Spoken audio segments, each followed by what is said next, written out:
Siblings ஒரே நாளில் பிறந்திருக்காங்கன்னு சொல்லி கேள்விப்பட்டிருப்பீங்க.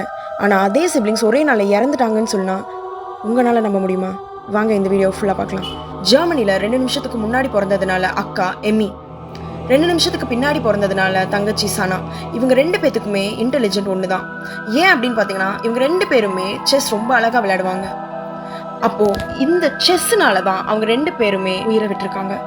போட்டின்னு வந்துட்டா இவங்க 2 பேருமே எலியும் பூனையுமா மாறி ரொம்ப அழகாக விளையாண்டு ஃபஸ்ட்டாக தான் வந்துட்டு இருந்தாங்க. ஆனால் அன்னைக்கு ஒரு நாள் செஸ் காம்படிஷனில் தங்கச்சி சனா அக்கா எம்மிக்கு விட்டு கொடுத்துட்டா. அப்போது எல்லாருமே தங்கச்சி சனாவை பாராட்டினாங்க. அக்காக்கே விட்டு கொடுத்துட்ட, பரவாயில்ல அப்படின்னு சொல்லி ரொம்ப அவளை புகழ்ந்துட்டே இருந்தாங்க. ஆனால் அக்காவுக்கு அது பிடிக்கவே இல்லை. தங்கச்சி விட்டு கொடுத்து தான் நம்ம ஜெயிச்சிருக்கோம்னு சொன்ன எல்லாத்துக்கு முன்னாடியுமே மறுபடியும் போட்டியை வைக்க சொன்னாங்க. அக்கா சொன்னதை கேட்டு டீச்சர் மறுபடியும் போட்டியை கண்டக்ட் பண்ணியிருக்காங்க. மறுபடியும் தங்கச்சி அக்காவுக்கு விட்டு கொடுத்து அவ ஜெயிக்க வச்சிருக்கா. அக்காவும் ஜெயிச்சதுக்கு அப்புறம் தங்கச்சிய ஒரேடியா கொண்டுட்டா. ஏன்னு பார்த்தீங்கன்னா, அந்த புகழ்ச்சி அவளுக்கு பிடிக்கவே இல்லை. அதுவும் சாதாரணமாக அவளோட தங்கச்சி அவ கொள்ளலை. ஆனால் தூங்கிட்டு இருக்கப்போ எமி யாருக்குமே தெரியாமல் அவளுக்கு நரம்பு இன்ஜெக்ஷன் போட்டு அவளை துடிக்க விட்டு கொண்டு இருக்கா. விடிஞ்ச அம்மாவுக்கு தெரிஞ்சிரும் அப்படிங்கிறதுக்காக யார்கிட்டையும் சொல்லாமல் அந்த ஊரை விட்டு ஓடலாம் அப்படின்னு பின்வாசல் வழியாக எட்டி குதிச்சு ஓட பார்த்துருக்கா.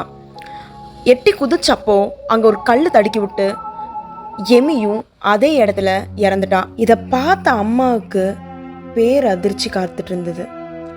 அப்போது எமி எங்கன்னு சொல்லி எல்லா இடத்துலையும் தொலாவுறப்போ பின்னாடி வழியாக வெட்டி குதிச்ச அந்த இடத்துல அவள் விழுந்து கிடத்ததை பார்த்த அவங்க அம்மா மறுபடியும் கண்ணீரோட அந்த இடத்துல ஓடி போய் அவளை எடுத்தாங்க. மர்மமான முறையில் தங்கச்சி மற்றும் அக்கா 2 பேருமே ஒரே நாளில் இறந்து போயிட்டாங்க. இன்னுமே அவங்க ஆத்மா அங்கே தான் சுற்றிட்டு இருக்குன்னு அவங்க அம்மா சொல்கிறாங்க. டெய்லியும் ராத்திரி ஒரு மர்மமான குரல் கேட்டுக்கிட்டே இருக்கு.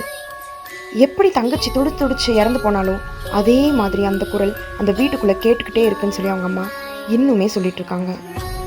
ஸோ சிப்லிங்ஸ் யாராவது இந்த வீடியோ பார்த்துருந்தீங்கன்னா உங்களோட இன்னொரு சிப்லிங்க்கு இந்த வீடியோவை ஷேர் பண்ணுங்கள்.